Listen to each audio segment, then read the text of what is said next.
I changed that to say all plans fail, or all plans change on first contact with the enemy. And it is mergers and acquisitions. You're trying to combine two entities with two different cultures, two different visions, two different histories into one organization, and that is a challenge. So M&As are very similar to transforming businesses, because you are transforming. Why do they fail? Why do 80% of M&As fail? And this is research from 80s to 95, and recent research that was done in 2005 of executives around the world owning up to the fact that 80% of theirs failed. It's not establishing a sense of urgency, or a great enough sense of urgency. It's when people move on to different things. You have to keep focus on an M&A. Not creating a powerful guiding coalition. You have to have a team that is dedicated towards making it work over a period of time, until your customers and your suppliers and your staff say that it is successful. And that is not an easy decision. You have to have critical mass. Lacking a vision, the rationale isn't there. Under-communicating that vision. Why does it under-communicate? Because you haven't got one in the first place. Not removing obstacles. That includes staff. Systematically, not planning for short-term benefit. You have to show benefit, not only for the shareholder or investor, but for the staff themselves and your customers and suppliers, that there has been an improvement since that acquisition has taken place. Declaring victory too soon. Again, I put that at the chairman and the chief executive's desk, or the integration director, because he wants to move on to the next job. He was asked to integrate the business. He wants to now go to his next role. It is easy for the leadership team to say that it is done. But the issue then is for the governance and the executive board to ensure that this remains on the agenda until it succeeds. Not anchoring the change into the corporation's culture. You can acquire a business and let it be standalone, but at the end of the day, you're going to have to absorb it into the corporate body. It has to follow a single culture, and that takes time, especially when you're doing not international acquisitions, which is country to country. It's when you do a global acquisition, which actually has multiple, from the example in the list you saw. When you do a global acquisition, you're acquiring global companies, and that is doubly difficult.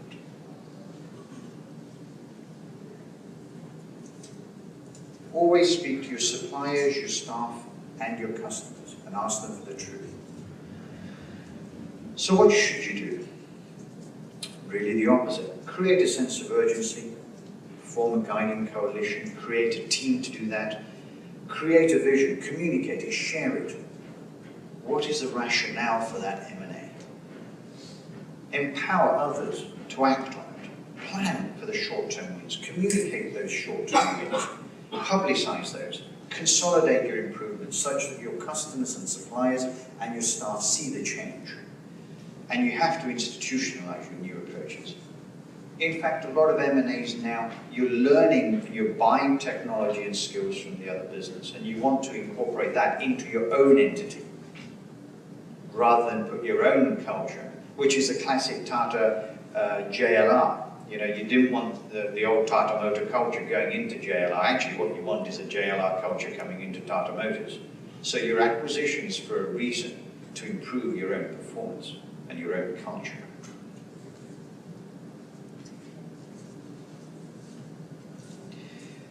You have to have, and you have to buy, whether it's short-term, you rent it, or you acquire it, skills and competencies that help you do that. You need an external pair of eyes.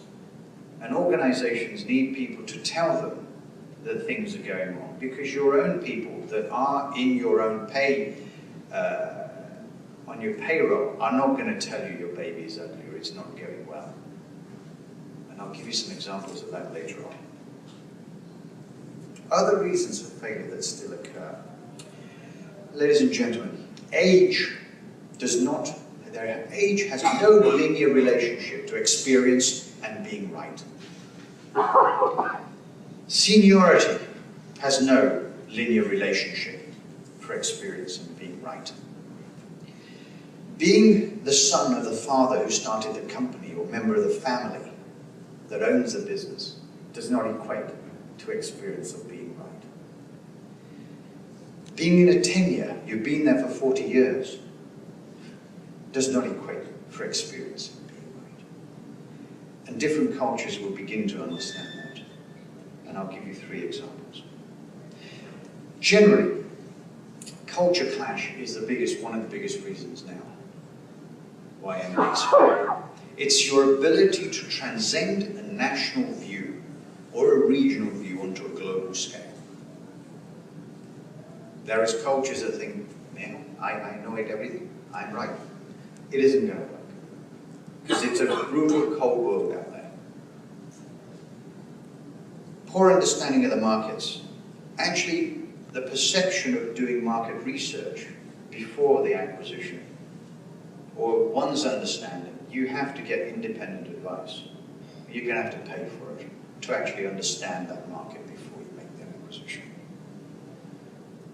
Having a hands-off attitude. You acquire a business because it's a foreign business, or foreign business acquires, they let it run. Recipe for failure. We've had corporates, our current clients who've acquired businesses in India, let it run. Recipe for failure. It changed after 4 years when they shot the top man at the top. Legal and retention issues. And then key market downturns are still. And the key market downturns will continue over the next 3 to 5 years. Some markets will expand. China for sure, Southeast Asia, South America, Russia, but others will not. Let me give you the 3 examples. I met a managing director of a Mumbai stock exchange business, a divisional MD, a little while ago. For a couple of decades, this business had 70 or 80% market share. Over the last 6 years, they had undertaken some M&A and they had successfully reduced that market share to 30 to 40%. In meeting him and his management team, there was only focus on why an entrant into that market had advertised, made acquisitions, and is now 60% market share from nothing. What they did not fail to understand is how that they, under their tenure, moved from 70 to 80% to 30%. The problem there lies with an understanding of culture, but also the governance and the board not challenging that, or the executive team not challenging the decision maker at the top. They had undertaken M&As, but successfully failed. And there is no burning platform there. A Bombay Stock Exchange business. An analogy on culture is, again, from the airline industry, where M&As, there is a formula for global operations and running a business. You have audits and you have accounts. But cultural understanding of those processes and procedures is important. Take an example of a Mediterranean airline company crashed, killing 300 people in the 85-ish. A few years later, there was another Mediterranean airline company that went down too. And over the last 6 years or 8 years, I think there was a Southeast Asian airline that went down. After the first airline went down, they looked at why did it go down. And the reason why it went down was that the co-pilot kept on telling the pilot that this was wrong. The pilot, because he was senior, he had more years, he was older, the culture of that airline, country, call it what you will, was not to have a discussion between the pilot and the co-pilot. And the co-pilot didn't voice his opinion strongly enough, and the pilot thought he was right. The issue there, in total, I think 380 people died. And that has happened 3 times. And now the culture of airlines has changed, where the co-pilot has authority to say, I have control. That is the same in mergers and acquisitions, ladies and gentlemen, where you will move to, I've seen corporates who will put a head office, a third head office in a city because the chairman's wife likes that city. These things happen. A company has to be bold enough and has to have executives that are bold enough to speak their mind. You will know when you look around which companies those are and those that aren't. But it will take you 3 to 7 years to find out. The third example is William Ford III. Ford ran the Ford company. He took over the helm. He realized in 2005 that he can't. So he brought in McLally. McLally took over the leadership of Ford, but the culture there, albeit they've done lots of mergers and acquisitions, and now you're seeing the back end of it with General Motors and Saab and the divestments. But the culture there, and it is open knowledge now, that the executives did not, sitting around the table, the top global executives did not own up and tell them of what is going to happen in their markets. They always gave everything is okay and then never delivered. But Alan was very good, where then the executives began to be open and say, look, amongst their colleagues, I have a problem. I'm not going to deliver. I'm going to have to sell this business. This acquisition isn't working. This model isn't working. So you have to have that culture that makes that happen. Overall, you need to have somebody at a board level or your executive for global M&As that actually has the experience, that's been there, seen it and done it, and has a variety of that experience. And that is the need to have an international board and an international executive committee that have capability and vision to challenge both the chairman and the chief executive. Considerations and suggestions. You have to understand that most of the value is created after the acquisition and the deal is done, as the digestion. That's when you're going to get most out of it. You have to understand it. L'Oreal, we've acquired it, great, brilliant. But you have to get the value out of that acquisition. You have to plan for the integration before doing the deal. You have to be open with killer concerns and hurdles. Plan for them. They might not happen, but at least you've got a plan. And you can change that plan, but at least you have a plan to start with. You have to work on the details. The devil is actually in the detail. Many executives don't want the detail. Don't bore me with the details. I like to think strategy. A recipe for failure. You have to develop a clear communication plan. You have to serve all your customers and your suppliers too. Very important. We've been in a number of acquisitions where the suppliers weren't informed. The suppliers get concerned on the supply chain, and suppliers, because you're a customer, they will look somewhere else. Treat every employee with fairness, dignity, and respect.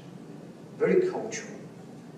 Many South Korean businesses that went around the world, Chinese businesses, Indian businesses, as they go around the world, you have to absorb into that entity. If you take your own practices and expect others to follow, it will only last weeks and months. Your better executives will leave. Move with deliberate speed and learn from one another. There's a level of arrogance in some companies, some countries, some cultures, but that too, I'm sure you've seen. Fundamentally in M&A, 2 things.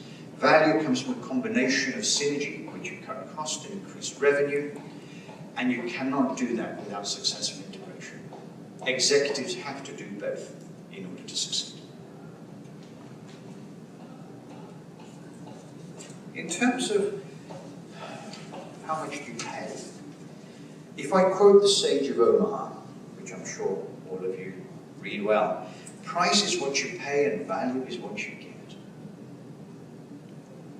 There are no real parameters on how much you pay for a business. It is a strategic decision. Everybody said Tata paid too much for JLR. Everybody said Mittal paid too much for Arcelor. But it's a strategic decision. You have to have insight and vision on the value, and then it pays off in the longer term. Those are two positive examples, but for each positive example, there are a vast number. There are four poor examples. You have to understand intangibles and liabilities. In terms of valuation and finance and raising the finance, you'll get a range of values. In some instances, you'll actually get two values. That's not even a range. A range is two numbers that are close together. But in some instances, you'll actually get two values. What I would suggest, and my advice, is work with people who can say, you can do this. We can do this together. I will help you, and I will see you through to the end. Very rarely do you hear that, and very rarely will you hear people who are able and capable to do that. But do work with that. I say literature was formerly an art, and finance a trade. Today, actually, it is the reverse. Where, in order for you to finance your M&A, you need the rationale, you need to communicate it succinctly and effectively, and that is an art. And that takes skills and experience. And you'll find that much more important in the coming days as capital gets tighter and tighter, more and more expensive. Ladies and gentlemen, thank you very much.